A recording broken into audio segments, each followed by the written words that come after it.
2025 legislative session is underway here in Annapolis. Lawmakers focusing in on some of the biggest issues facing Maryland, from the budget and energy. In addition to a budget crisis, we have an energy crisis in Maryland. To juvenile crime. We need to have a greater measurement of accountability for juveniles that break the law. And everything in between. I'm going in depth on the legislative priorities and holding lawmakers accountable. We're live in Annapolis, where the 2025 legislative session is officially underway. Thank you for joining us for this week's edition of Fox 45 News in Depth. I'm Mackenzie Frost. Lawmakers have a lot to tackle over the next 90 days, from juvenile crime concerns to energy policy to the multi-billion-dollar budget deficit. We've heard from several state leaders, including Governor Wes Moore, about what's on the agenda this session and how they plan to address the looming budget crisis.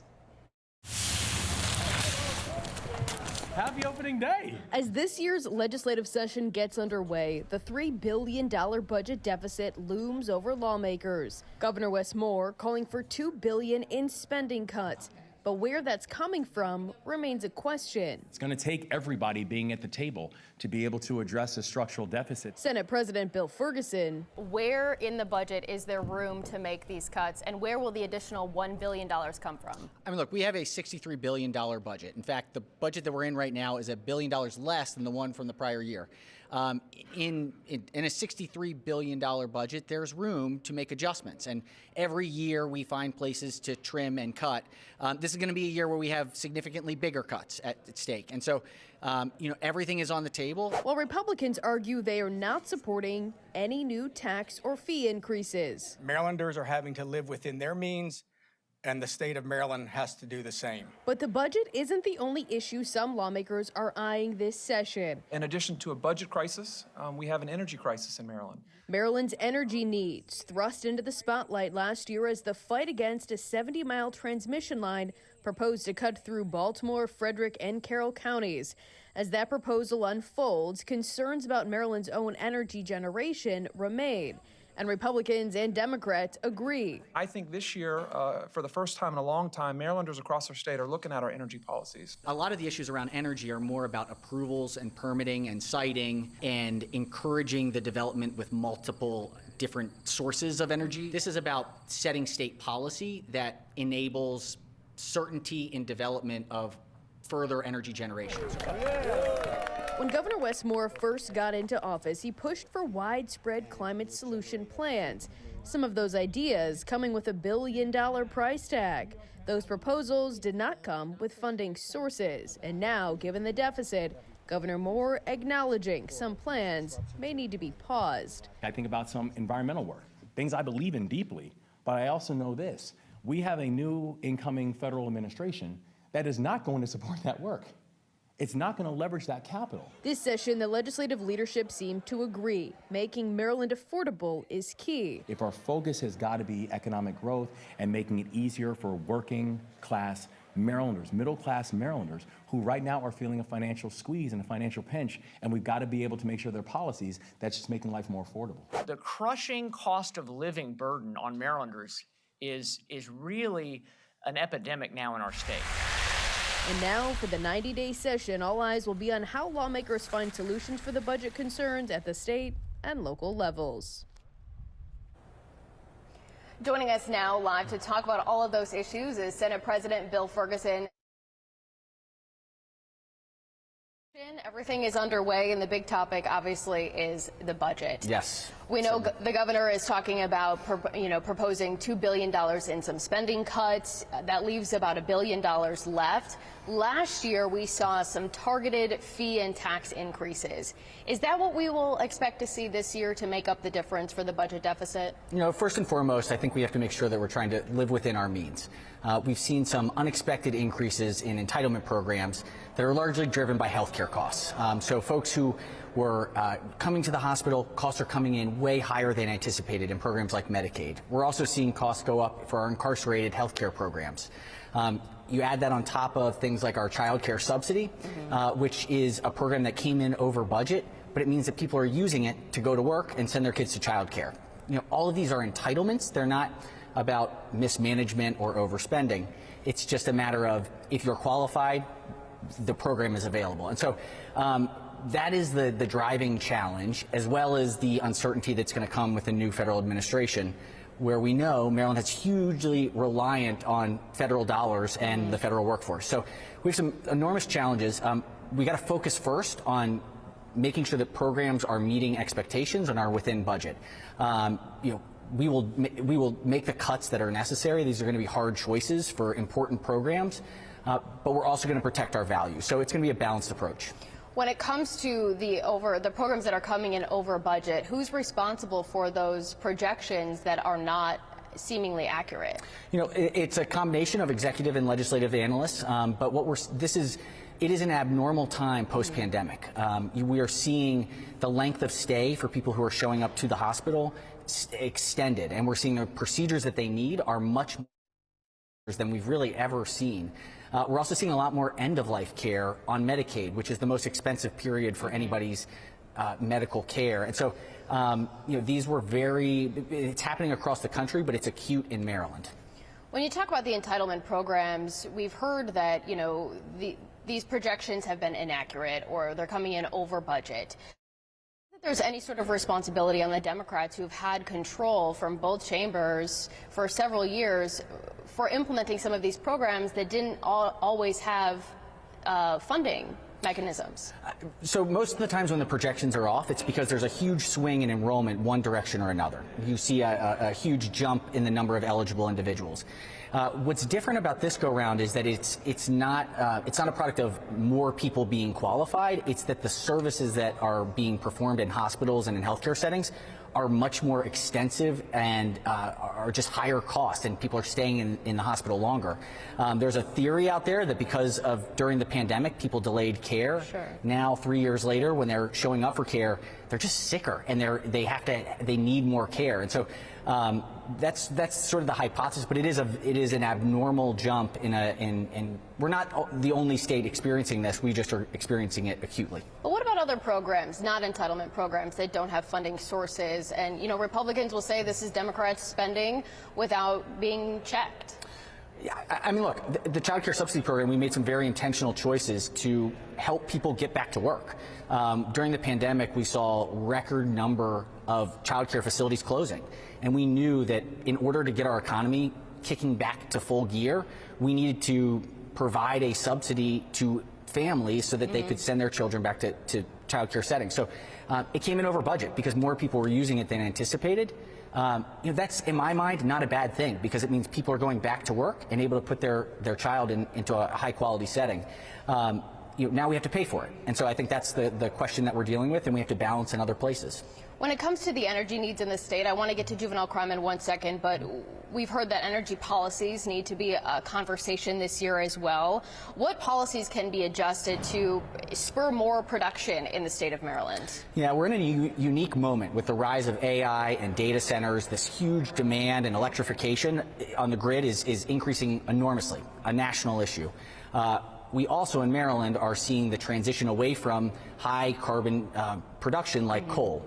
So what we need to do is find better ways, more efficient ways to expand energy generation across the board: solar, wind, geothermal, hydro, and natural gas, and nuclear. And so we are what we have to do is make it easier in Maryland to get these projects off the ground and operating so that we can have domestic Maryland-made electricity to lower prices overall. I know that there isn't the appetite to make adjustments to the juvenile justice laws, especially coming off of last year. A lot of the policies just took effect in November, but we continue to see some high-profile incidents. We have a man in Baltimore City. He was attacked. He has, permanent eyesight damage. What more can you do to ensure that these instances don't continue to happen and that the parents and the young people know that they will be held accountable for these actions? Well, I don't think anybody is satisfied to say that we are where we need to be when it comes to both accountability and restoration for young people and their families and communities. But we are seeing some initial signs of progress. And the key is last year we were able to provide additional tools to law enforcement, to the Department of Juvenile Services, to educational entities. Now we have to see those tools used with fidelity. And so we'll be using the budget process this year to hold oversight of the agencies involved. We're going to further encourage better coordination and collaboration so that one hand is talking to the other. Because at the end of the day, we can pass all the laws in the world, but if they're not being executed on appropriately and effectively, it doesn't matter. And so we're at the stage now where we have to see it implemented well so that we can make sure that both kids are getting the services they need to not commit crimes, and communities feel safe and secure, and that we are in a place where there is accountability when the law is broken. Quickly, is that a leadership problem at DJS?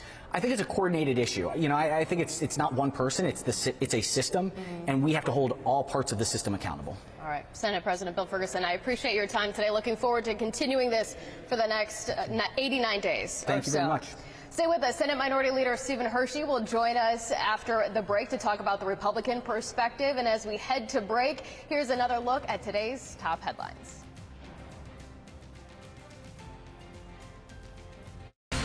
This was a powerful letter that was sent out last night and is now being made public. In it, Berardi is listing out specific solutions that he thinks will help curb crime in the city, specifically juvenile crime. Of course, it has been an issue that local and state leaders, they've been debating for quite some time now. Berardi starting his letter off by sharing his own personal story with the governor. Surveillance video here shows him walking home holding a pizza when a group of suspected juveniles steal his food, then senselessly hit him over the head with a metal pole. Not only does he want new leadership within DJS, he wants judges and prosecutors to have a say over detention decisions. He says he's already contacted several local agencies about his concerns, but he believes that the governor holds the power to create immediate change. The governor is the one that's over all of these organizations. And I don't know if he's aware of these issues, and I want to make him aware of them and understand what his thoughts are on this and how he can help address this. But he's the only one that could pull all this together. Resolutions making their way through the House and the Senate to cap the number of years one can spend in Congress. We have it on the president. We have it on most of the governors in the states. A lot of state legislatures have it. It's time for it on Congress. The public knows. It's just the one thing that they can't get over is they're unwilling to give up that power and that self-interest. The Senate is like an assisted living facility. The new Congress is the third oldest on record, and the new Senate is the oldest to ever serve.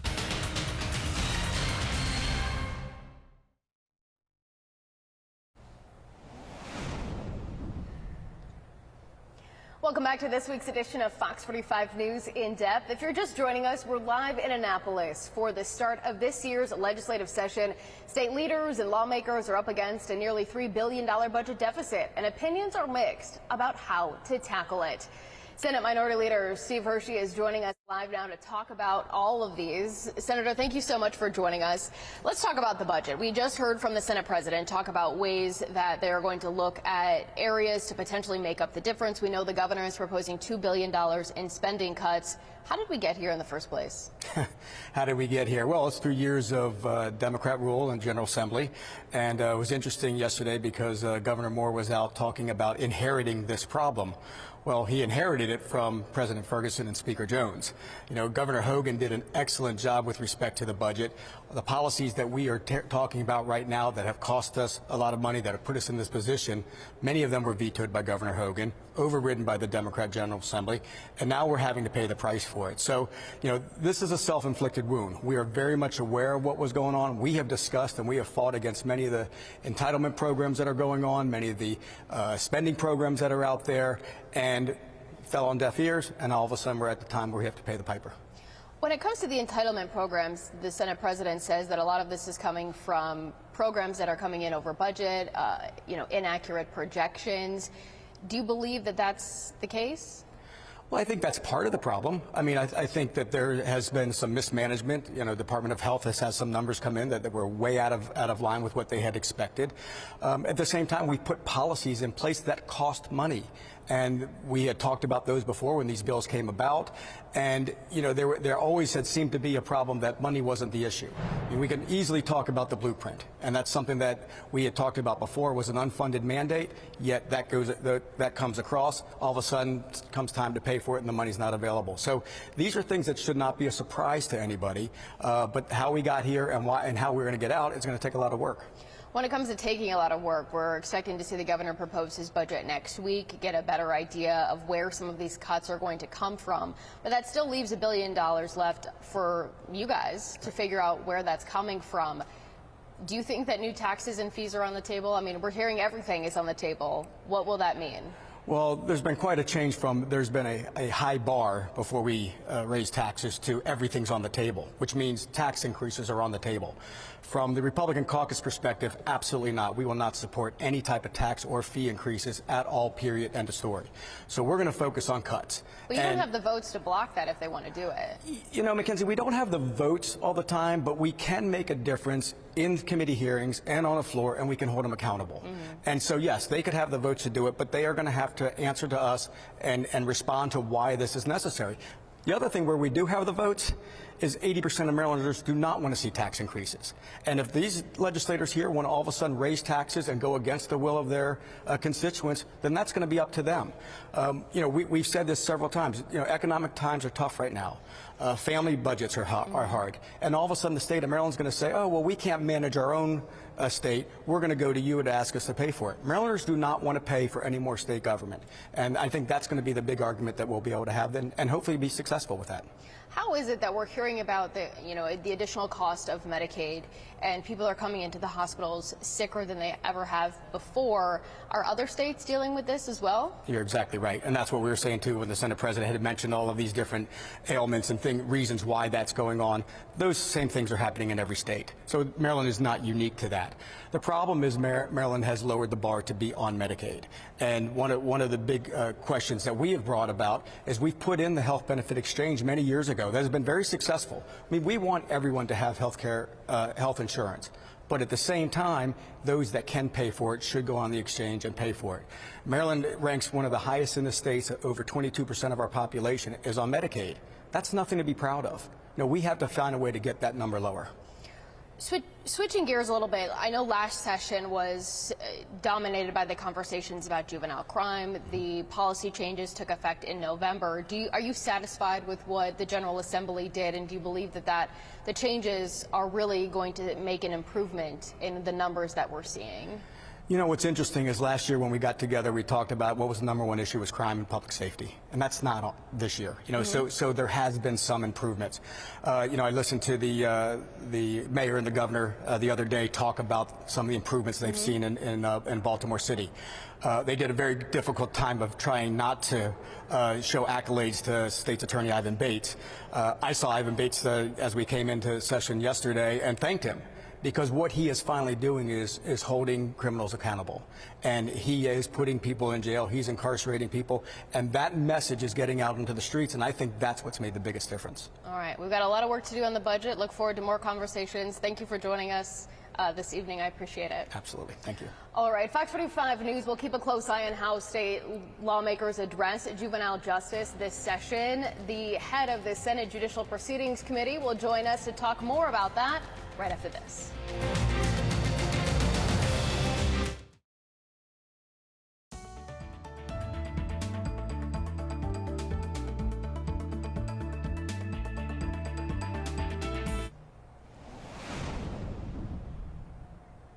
We're live in Annapolis for this week's edition of Fox 45 News in Depth as lawmakers look to tackle several issues during this session, including some of the concerns surrounding juvenile crime. Joining us now is State Senator and Judicial Proceedings Committee Chairman Will Smith. Senator Smith, thank you so much for joining us. Hey, thanks for having me.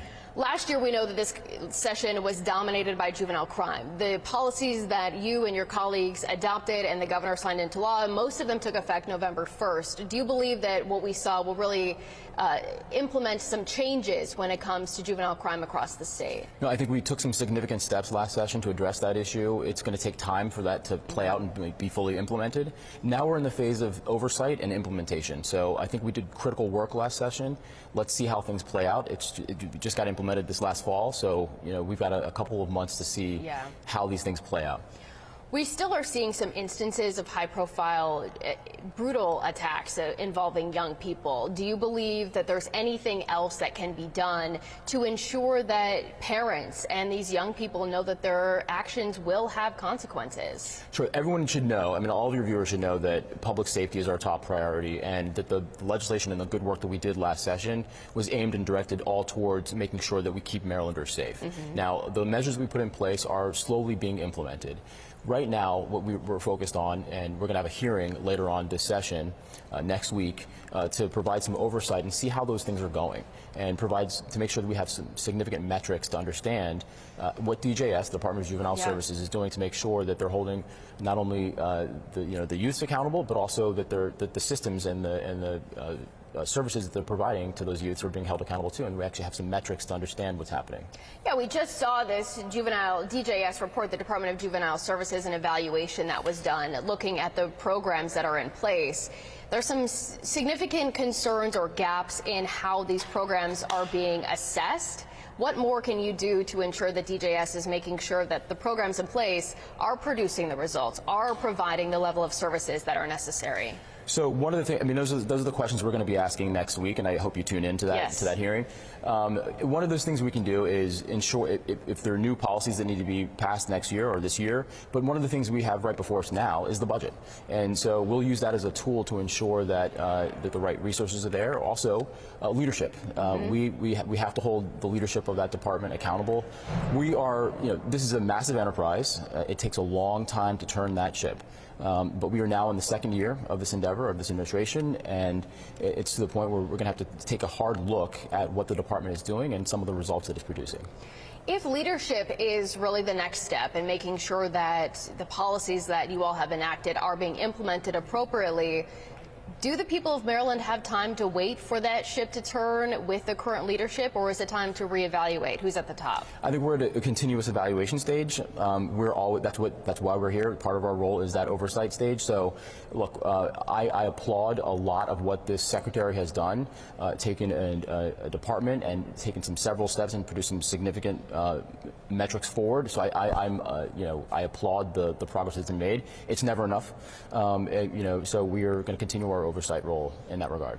Before session started, there had been some calls from Republicans to replace DJS Secretary Vincent Schiraldi. Do you share those same concerns and that wish?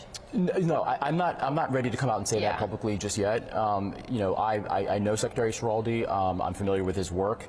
I am pleased with what he's done. We have so much more to do, and so part of what we're going to be doing next week and looking into this report that was recently published is understanding where we need to go next, where we are, and some of the next steps we can take this session. Talking to the people of Maryland who may still be concerned. We just saw, someone in Baltimore City, a gentleman who was attacked with a metal pipe. He has permanent eye damage from an incident involving young people. He just sent a letter to the governor as well as the mayor of the city calling for more changes. What do you say to him and other people who are still frustrated about what they're experiencing when it comes to juvenile crime? I say, look, your legislators down here in Annapolis take that very seriously. Public safety is our #1 priority. We have passed significant landmark legislation to ensure that that department is held accountable and that the services are delivered and that the people that are involved in the justice system are also held accountable. We will continue that hard work, and that work in our committee starts next week with this legislative oversight hearing. When you talk about using the budget as a way to ensure oversight, what exactly does that look like? Reallocation of resources, more resources where they're needed. There are a number of tools you can use. That in conjunction with obviously holding leadership accountable. That's what we do.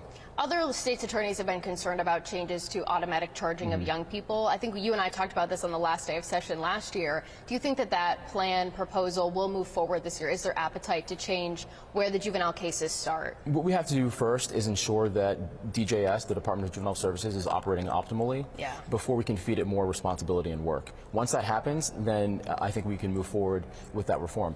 I am a huge proponent of that reform, but I also understand that we have to make sure that we can fully implement what we've got in place first before we can take the next steps.